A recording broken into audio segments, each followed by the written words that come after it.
ఝా గారికి, అదేవిధంగా housing PD గారికి, ఎంపీడీఓకి, స్పెషల్ ఆఫీసర్లకి, అధికారులందరికీ కూడా, అదేవిధంగా నాతో పాటు విచ్చేసినటువంటి మండలాధ్యక్షులు, AMC committee chairman, vice chairman, ఇతర నాయకులందరూ కూడా, రన్నారెడ్డి గారు కానీ, ఐలయ్య గారు కానీ, ఎక్స్ఎంపీలు, ఇతర నాయకులకు మరి ఈ కార్యక్రమానికి ఈరోజు ఇళ్ల ప్రొసీడింగ్స్ పత్రాలను తీసుకోవడానికి విచ్చేసిన మా అక్కలకు, మా అమ్మలకు అందరికీ కూడా నమస్కారాలు తెలియజేస్తున్నా.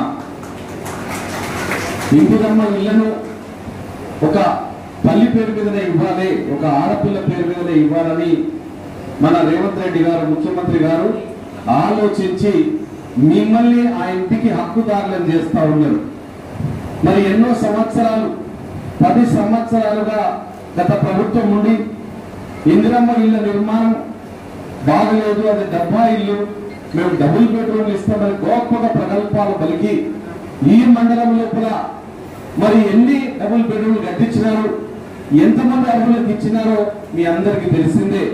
ఇంకా వాడి డబుల్ బెడ్రూమ్ల లోపల సౌకర్యాలు లేవు. ఈ ఇల్లంతా కూడా టౌన్లోనే మేమేమన్నా వచ్చి ఎలక్ట్రిసిటీ కానీ, ప్లంబింగ్ కానీ, అదేవిధంగా డ్రైనేజ్ వ్యవస్థ కానీ, దానికి పోయే దారి కానీ ఏర్పాటు చేస్తాము. త్వరలోనే లబ్ధిదారులు ఎంపిక చేసి అవి కూడా ఇస్తాం. అంటే అట్లా నామమాత్రంగా చూయించి మేము కట్టిస్తున్నామని గొప్పలకు పోయినారు. కాబట్టి ఈ మండలంలోనే కాదు, ఈ మానకొండూరు నియోజకవర్గం లోపల అటు మానకొండూరు కానీ, లేకపోతే మన శంకరపట్నం కానీ, గన్నేరువరం కానీ ఎక్కడ ఒక్క ఇల్లు కూడా ఇందిరమ్మ డబుల్ బెడ్రూమ్ కట్టలేదు, ఇవ్వలేదు. పేద ప్రజల కోసం ఉద్దేశించినటువంటి ఈ పథకాన్ని మేము 6 గ్యారెంటీలో పెట్టినట్టే పేద ప్రజల కోసమే కాంగ్రెస్ ప్రభుత్వం ఉన్నది. పేద ప్రజల కోసమే మనం ఉచితంగా 200 యూనిట్ల విద్యుత్తుని ఇచ్చినాం. మహిళలందరికీ కూడా ఉచిత బస్సు ప్రయాణాన్ని ఇచ్చినాం. మరి నాకు తెలిసి మా మహిళా సోదరి వాళ్ళందరూ కూడా బస్సుల్లో ఉచితంగా పోయినారు అనుకుంటా. పోయిన వాళ్ళందరూ చేతులెత్తాను. మరి ఒకసారి మన ముఖ్యమంత్రి గారికి ధన్యవాదాలు చెప్తామా మీ చప్పట్ల ద్వారా? అది మంచి పథకమే కదా. కొంతమంది ఎడినా కొడుకులు ఇష్టం వచ్చినట్లు అది వేస్ట్, అక్క చెల్లెలు గొడవలు పడుతున్నారు, షిగలు పట్టుకుంటున్నారు, సీట్ కోసం తప్పకుండా గొడవ పడతారు. ఇప్పుడే కాదు, అది పురాతన కాలం నుంచి కూడా వస్తూ ఉన్నది. ఇది పేద ప్రజల గురించి ఆలోచించి పెట్టినటువంటి పథకం. ఆ పథకం ద్వారా ఇక్కడ నుండి మీరు సిరిసిల్లాకు పోయి పని చేసుకునే వాళ్ళు చాలా మంది ఉంటారు. ఇక్కడ నుండి కరీంనగర్ పోయి పని చేసి సాయంత్రానికి వచ్చే వాళ్ళు ఉంటారు. అంటే ఇక్కడ నుండి మనం కరీంనగర్ పోవాలంటే ఒక 50 రూపాయలు, పోలు రాను 100 రూపాయలు, అంటే 30 రోజులు పోతే 3000 రూపాయలు మీకు సేవ్ అయినట్టే కదా. 3,000 రూపాయలు ప్రభుత్వం ఇచ్చినట్టే. మరి అదేవిధంగా 200 యూనిట్ల ఉచిత విద్యుత్తు, ఇది కూడా ప్రభుత్వం పేద ప్రజల కోసం ఇచ్చింది 200 యూనిట్ల వరకు. అదేవిధంగా ఆరోగ్యశ్రీ ఏదైతే ఉన్నదో అది 10 లక్షల వరకు పెంచినాము. చాలా మందికి ఈ మండలంలో ఎల్ఓసీలు కూడా జరిగింది. సీఎం రిలీఫ్ ఫండ్ చెక్కులు ఈసారి 15వ విడతగా పంచుతా ఉన్నాం. మరి మనం అందరం కూడా దొడ్డు బియ్యం అని వాటిని తీసుకుపోకుండా పేద ప్రజలకు సన్న బియ్యం తినిపించాలి అని మేము ఈ మండలంలో ప్రారంభించినాం.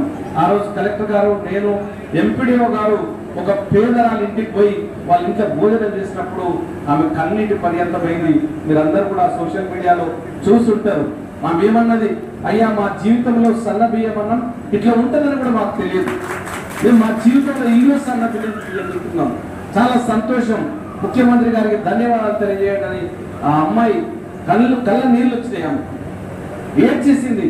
ఆ వీడియోలన్నీ కూడా మీకు పెట్టాం. అంటే ప్రభుత్వము ఏదైనా పేద ప్రజల గురించి ఆలోచించి పెట్టే పథకాలు కాబట్టి మనం ఏదైతే చెప్పినామో అది చేస్తా ఉన్నాం. మరి ఈ రోజు 10 ఏళ్లుగా పేదవాళ్ళకి ఇండ్లు లేవు.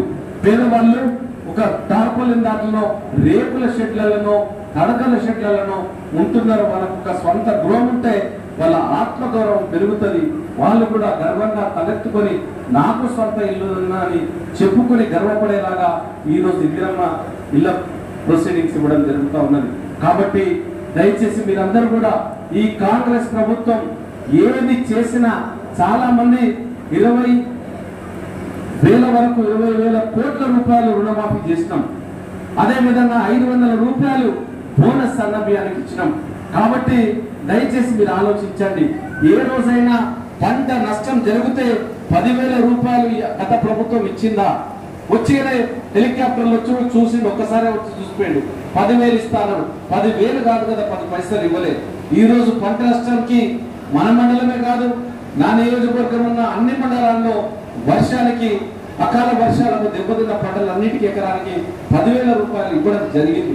కాబట్టి ఈ ప్రభుత్వం పేద ప్రజల కోసం, బడుగు బలహీన వర్గాల కోసం, మన ముఖ్యమంత్రి గారు ఎప్పుడు పేద ప్రజల కోసం ఆలోచించే వ్యక్తి మన రేవంత్ రెడ్డి గారు. కాబట్టి ఈ రోజు ఇందిరమ్మ పథకాన్ని దగ్గరుండి పునఃసమీక్షించి ఎవరికి ఇవ్వాలి అని ఒక 3 లిస్టులు పెట్టుకొని L1 లో పూరెస్ట్ ఆఫ్ ది పూర్ నిరుపేదలకు ఒక గుంట భూమి ఉంటే వాళ్ళకి ఇస్తామని పెట్టుకొని L1 లిస్ట్ లో భూమి ఉన్న వాళ్ళకు, L2 లిస్ట్ లో భూమి లేని వాళ్ళకు ప్రభుత్వమే భూమి ఇచ్చి 5 లక్షల రూపాయలు ఇచ్చి వాళ్ళకి పట్టా చేసి కట్టించే విధానం. L3 లో ఇట్లనే ఎక్కడ నుండి వచ్చి సెటిల్ అయ్యి ఇక్కడ ఏమీ లేకపోతే వాళ్ళందరికి ఇచ్చే విధంగా 3 లిస్టులు తయారు చేసుకున్నాం. ఈ రోజు మొట్టమొదటి లిస్ట్ లోపల అందరూ కట్టుకోవాలని నేను విజ్ఞప్తి చేస్తా ఉన్నా. ఎందుకంటే మనం మోడల్ విలేజ్ గా సిరికొండకు చాలా ఇల్లు శాంక్షన్ చేసినాం, కానీ వాళ్ళు తక్కువ కట్టుకుంటా ఉన్నారు. కాబట్టి మీరు అట్లా చేయకండి. ఉన్నారు వాళ్ళ అకౌంట్ లో కూడా 1,00,000 రూపాయలు పడిపోయాయి ఫౌండేషన్ స్టోన్ వేయగానే. కాబట్టి మీరందరూ కూడా వస్తువుగా రావాలన్న అనుమానం అవసరం లేదు. ఖచ్చితంగా ఇది కాంగ్రెస్ ప్రభుత్వం తప్పకుండా మీ ఇంటి డబ్బులు ప్రతి సోమవారం మంజూరు చేయడం జరుగుతూ ఉన్నది. మీ యొక్క ఎంతవరకు కన్స్ట్రక్షన్ కట్టినారో దాని ప్రకారంగా మీకు 1,00,000 రూపాయలు వస్తాయి. సిమెంట్ పునాది వేయగానే, పునాది లేవగానే, కాలమ్స్ రేస్ చేయగానే, గోడలు రాగానే, స్లాబ్ వేయగానే దాని లెవెల్ ప్రకారంగా మన కలెక్టర్ గారు వివరించినట్టు డబ్బులు వస్తాయి. డబ్బులు రాకపోవడం లేదు.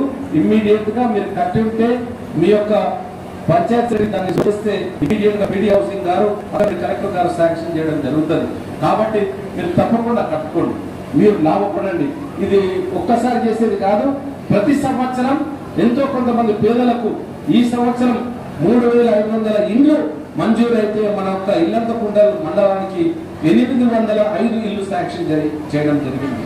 కాబట్టి దయచేసి ఏదో వచ్చిందని మా ఎంపీడీఓ గారు చెప్పినట్టు సందోకుల పెట్టెల భద్రంగా పెట్టడం కాదు. మీకు కలెక్టర్ గారు ఇప్పుడే చెప్పినారు, ఇసుక ఉచితంగా వస్తుంది, ఇసుక పైసలు లేవు, కాబట్టి ఆదాన్ని కూడా ఉపయోగించుకోండి. రెండోది మహిళా సంఘాల నుండి 1,00,000 రూపాయల రుణం ఇస్తున్నారు. ఆ 1,00,000 రూపాయలు తీసుకొని మీరు ప్రారంభిస్తే అది కట్టడం మొదలైన తర్వాత 2 లక్షలు మీకు ప్రభుత్వం నుండి వస్తుంది. ఇట్లా ఈ విధంగా మీరు వాడుకొని తప్పకుండా ప్రతి ఒక్కరు కూడా, మా అక్కలు చెల్లెలు అందరూ కూడా దయచేసి మీ వాళ్ళు పైసలు ఎక్కడ ఉన్నాయి, ఎక్కడ నుండి తీసుకొస్తాం, అన్ని ప్రభుత్వమే చూపించింది. మీకు ప్రభుత్వం మహిళా సంఘాలకు చెప్పి 1,00,000 రూపాయల రుణాన్ని ఇవ్వండి అని చెప్తున్నారు. కాబట్టి మీరు మహిళా సంఘాలు అంటే అక్కడ 1,00,000 రూపాయలు తీసుకొని పని ప్రారంభించండి. రెండవది, మీకు కావలసినటువంటి ఏదైతే ఇసుక ఉన్నదో అది కూడా ఉచితంగా ఇవ్వమని చెప్పినారు. కాబట్టి ఒక మిగిలింది ఏంటిది, సుతారీ పైసలు, ఆ తర్వాత ఇసుక, మన ఇటుకలు, కంకర, ఇటువంటి కొన్ని అవసరాలు పడతాయి. వాటన్నిటి కూడా మీరు చూసుకొని దయచేసి మీరందరూ కూడా కట్టుకొని ఇందిరమ్మ ఇళ్లను మంచిగా, మరి మా కలెక్టర్ గారు చెప్పినట్టు దసరాకు ప్రతి ఒక్కరు ఇళ్లలోకి వెళ్ళాలి. దసరా అంటే చాలా రోజులు ఉన్నది, 3 నెలల లోపల ఇల్లు కట్టాలి. 3 నెలల లోపల కట్టకపోతే ఆ ఇల్లు వేరే వాళ్ళకి కేటాయించడం జరుగుతుంది. ఇది కూడా మీరు ఏదో గ్రాంటెడ్ గా తీసుకొని పెట్టెలు పెట్టుకుందామని కాదు. మీరు ఒకవేళ 30 రోజుల లోపల ఒక్క పునాది కూడా వేయకపోతే ఇమీడియట్ గా అది క్యాన్సిల్ అయింది. కాబట్టి మీకు అన్ని విధాల సదుపాయాలు ఉన్నాయి. ఈ ప్రభుత్వం ఇంకా మీకు మీ అభివృద్ధికి సహకరించడానికి ప్రభుత్వం తోడుగా ఉంటుంది. కాబట్టి మీరందరూ కూడా దయచేసి ఇందిరమ్మ ఇళ్లను త్వరలోనే, ఎంత త్వరగా అయితే 400 నుంచి 600 అన్నారు, 600 కన్నా ఎక్కువ కట్టుకుంటారు ఏంటంటే అట్లా ప్రొవిజన్ పెట్టుకొని కానీ కట్టకండి, కూడా రావు. కాబట్టి 600 లోపల మీరు ఇళ్ళన్నీ కట్టుకునే విధంగా చేయండి. 400 నుంచి 600 మన ప్రభుత్వం పెట్టినటువంటి నిబంధన, ఆ నిబంధనకు లోబడి మీరు కట్టాల్సి ఉంటుంది. కాబట్టి మరి మీ గురించి అనునిత్యం ఆలోచించే మన గొప్ప ముఖ్యమంత్రి రేవంత్ రెడ్డి గారు ఈ యొక్క పథకాన్ని తప్పకుండా మనం చేయాలి, ప్రతి ఊరికి ఇవ్వాలి. ఇందిరమ్మ ఇల్లు లేని ఊరు అట్టు ఉండకూడదు. ఇప్పుడే కాదు, 1972లో ఇందిరాగాంధీ ఇచ్చినప్పుడు కూడా ప్రతి ఊరిలో ఇందిరమ్మ ఇల్లు ఉన్నాయి. ఇందిరమ్మ ఇల్లు లేని ఊరు ఏదైనా ఉన్నదా అమ్మా?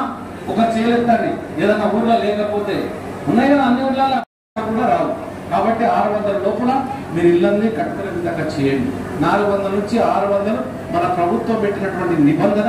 ఆ నిబంధనకు లోబడి మీరు కట్టాల్సి ఉంటుంది. కాబట్టి మరి మీ గురించి అనునిత్యం ఆలోచించే మన గొప్ప ముఖ్యమంత్రి రేవంత్ రెడ్డి గారు ఈ యొక్క పథకాన్ని తప్పకుండా మనం చేయాలి, ప్రతి ఊరికి ఇవ్వాలి. ఇందిరమ్మ ఇల్లు లేని ఊరు అట్టు ఉండకూడదు. ఇప్పుడే కాదు, 1972లో ఇందిరాగాంధీ ఇచ్చినప్పుడు కూడా ప్రతి ఊరిలో ఇందిరమ్మ ఇల్లు ఉన్నాయి. ఇందిరమ్మ ఇల్లు లేని ఊరు ఏదైనా ఉన్నదా అమ్మా? ఒక చేయలేదండి. ఏదైనా ఊర్లో లేకపోతే ఉన్నాయి కదా, అన్ని ఊర్లలో ఇద్దరు వాళ్ళ సెక్రటరీలు తీసుకొచ్చి, పంచాయత్ సెక్రటరీ వాళ్ళతో పాటు వచ్చి ఇట్లా తీసుకొని ఆ విధంగా వెళ్తే బాగుంటది. మరి ఇందిరమ్మ ఇల్లు వచ్చిన ప్రతి ఒక్కరిని నేను అభినందిస్తూ మరి రాని కాబట్టి దయచేసి ప్రతి ఒక్కరికి ఇవ్వాలన్న ఉద్దేశంతోనే ఈ పథకాన్ని ప్రారంభించడం. కాబట్టి వచ్చిన ప్రతి ఒక్కరికి అభినందిస్తూ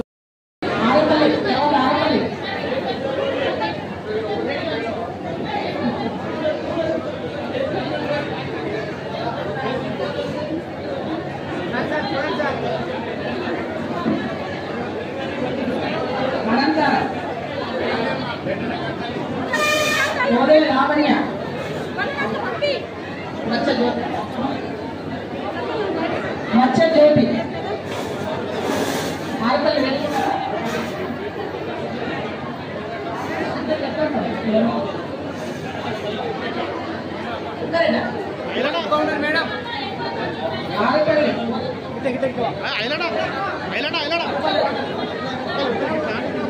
అక్కి ఓడమ్మ నేరుల రాజమ్మ చిక్కుడువారపల్లి సెక్రటరీ లేదన్నా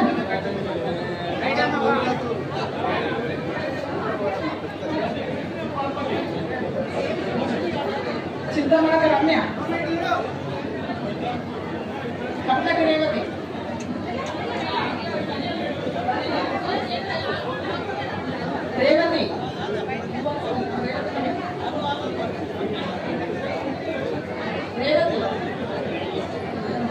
దాచారం గౌరవేల్ లక్ష్మి కత్తూరు ఎల్లప్ప ఇద్దరండమ్మా పైకి నీలంతకుంట తర్వాత నీలంతకుంట వయ్యార స్వప్న గౌరు రామయ్య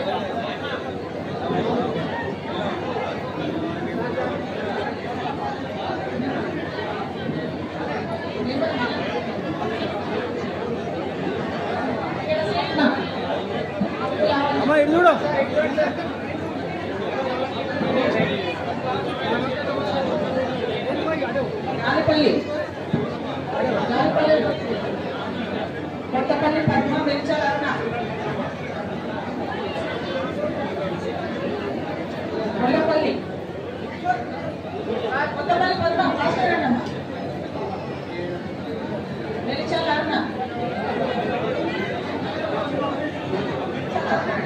రథం అంజలి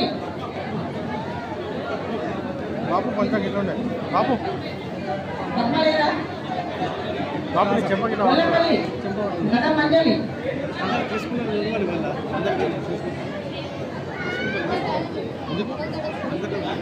అంతమంది ఉండదు అంతమంది ఊరికే 70 మంది కావాలి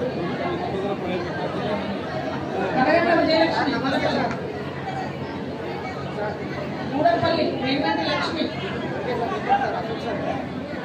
లక్ష్మి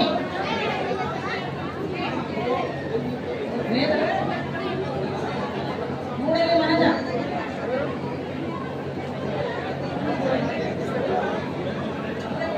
రేణుగంటి లక్ష్మి మనజ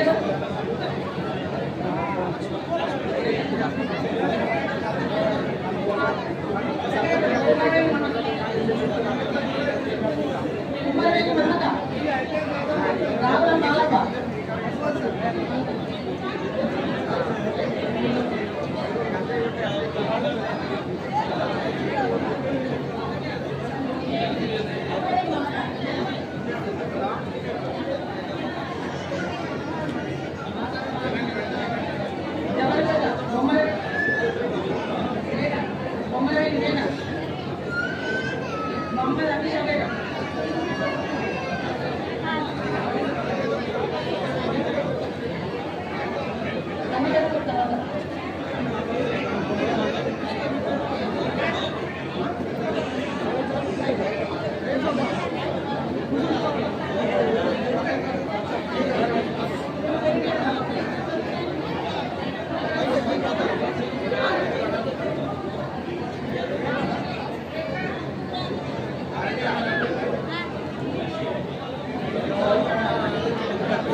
దీనికి పెడదాం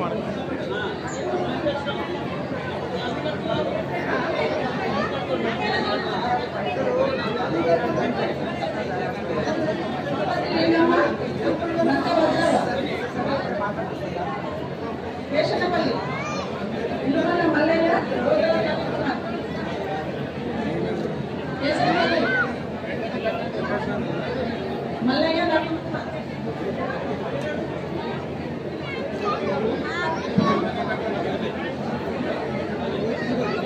అస్రాపల్లి ముస్కు కళ్యాణి మామిళ్ళ వరజ ముస్కు కళ్యాణి మామిళ్ళ వరజ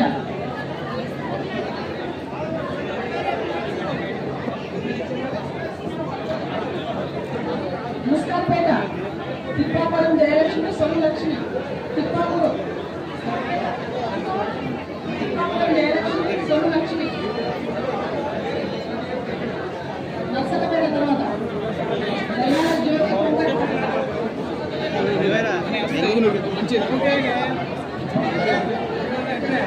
దయాల జ్యోతి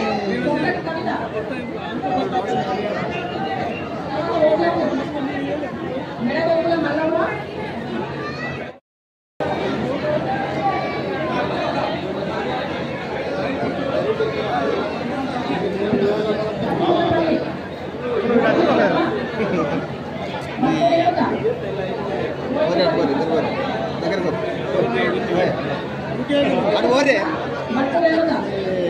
తర్వాత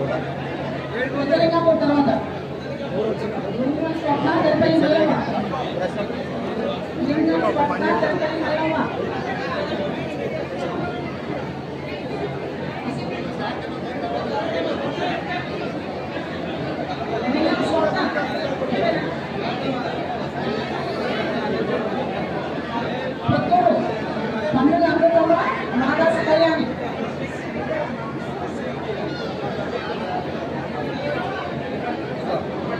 పండుగ అమృతంలో మాదాస కళ్యాణి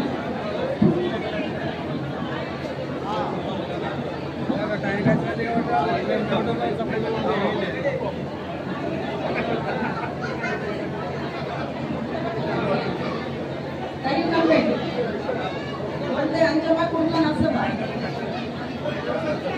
వందే అంజమ్మ రామలింగ గడ్డ మక్షిత ఎల్లమ్మ నర్సమ్మ తర్వాత రామలింగేట అక్షిత ఎల్లమ్మ అక్షితవా ఎల్లమ్మ రామలింగేట రామలింగేట ఎల్లలేదమ్మా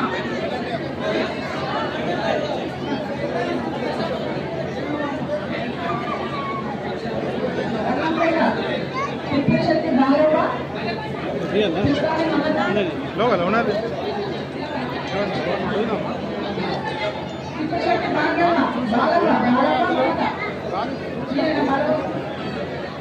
రేపాట మాసం శ్రేయ విద్యాని లావణ్య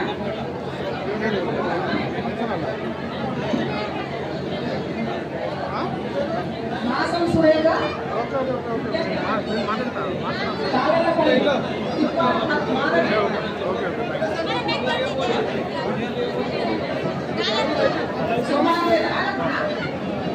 కొత్తపల్లి కరుణ మామల Lakshmi సమాపేట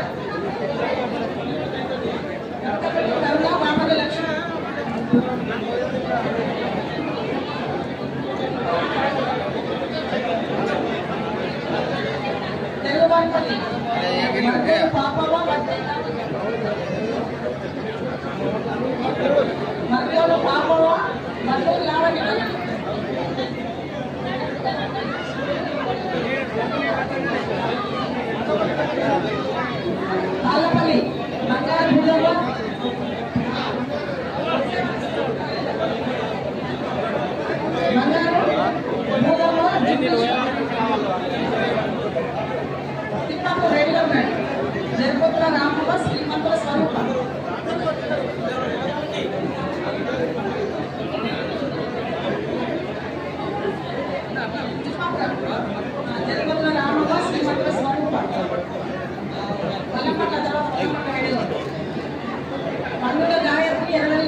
Anil Anil high Anil high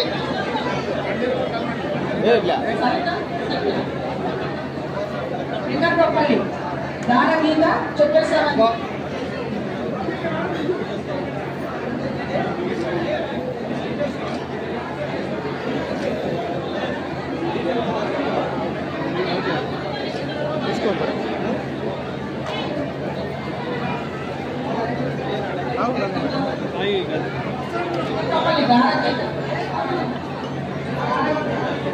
seventy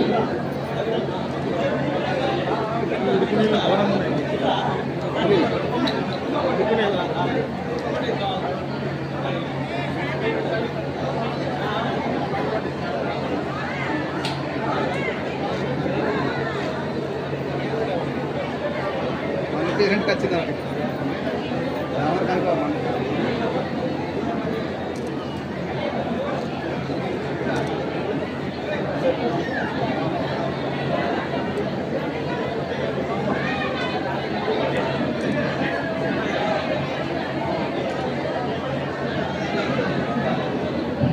మీరు అందరినీ మీ గ్రామ పంచాయతీ సెక్రటరీ ఎవరి విలేజ్ వాళ్ళు ఇక్కడనే పంపించేస్తారు.